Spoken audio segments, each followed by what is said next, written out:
then Simba encounters the anima. That's the anima, the Jungian anima. And the anima is the feminine counterpart in the soul. And she, well, yeah, you can tell what she does to him, right? Because she's got this supercilious and what would you say, judgmental and teasy look on her face. And she's really trying to put him down, and it's working like mad. He's not very happy about that at all.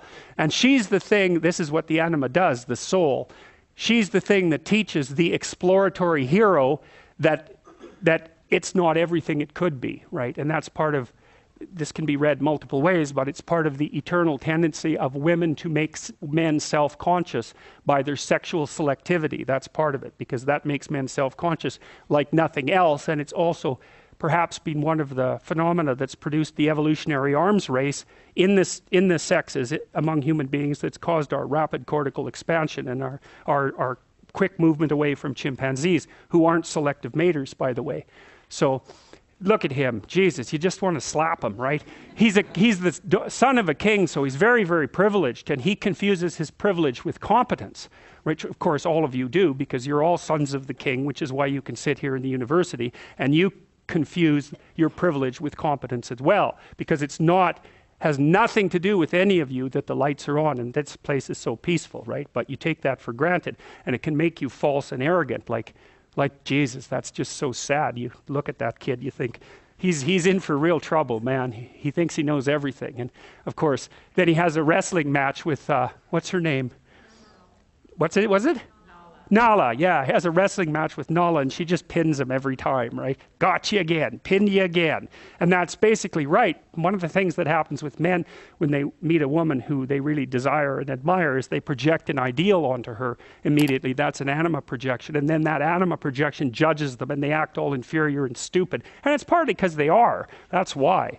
And so then they go down in defeat constantly to this thing that they're projecting, which at least has some concordance with the actual woman, but not that much. So, okay, they keep wrestling, and then they're on the fringe of the kingdom. This wrestling match between this pairs of opposites takes them to the edge of the kingdom, and they end up in the elephant's graveyard, right? And there's bones everywhere. And so now they're out into the kingdom of death. And what that means is that these two kids, as they've grown up, encounter death, right? They go outside the light, and it's very, very shocking for them. They're very curious about it, obviously.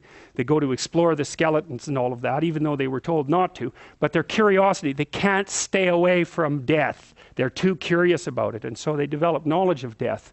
And then, of course, out there in the deadlands is where the hyenas are. And that's exactly right, because hyenas are scavengers, right?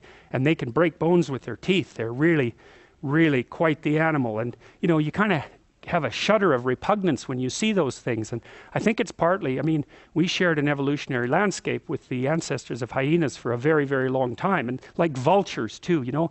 You couldn't imagine something that would be more well designed to look like it was a horrible thing than a vulture, right? And there's this weird concordance, and crows and ravens are like that too, carrion eaters, you know. Eagles are kind of an exception, but they look just as creepy as they are, which is really quite interesting. And of course, hyenas fall into that category, and they laugh too, which is, you know, really? You also have to laugh, really, with all these other things you have going for you? And anyways, the hyenas are enemies of lions, and they can take lions down. They're tough things, and you know, they not one hyena, obviously, but a bunch of hyenas can give a lion a pretty damn rough time. And so, and these little lions are really no match for the hyenas, and so they get threatened very, very rapidly.